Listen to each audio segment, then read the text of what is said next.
Okay, so here is the Oral History Toolkit, and this is the recorder.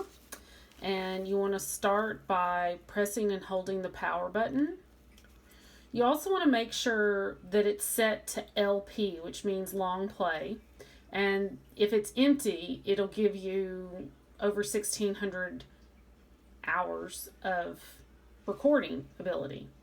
To change it, if it's not on LP, you just push this button, this file button, until you get to the LP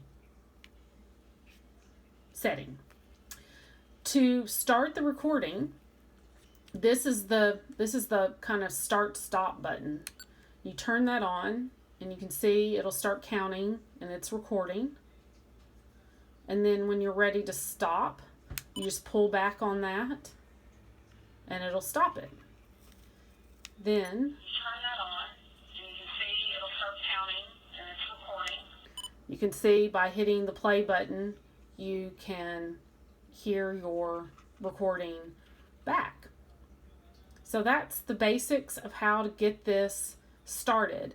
I would recommend when you click forward on this that you let it count to at least 5 before you start anything important, because as you can see, it kind of cut in when I was talking.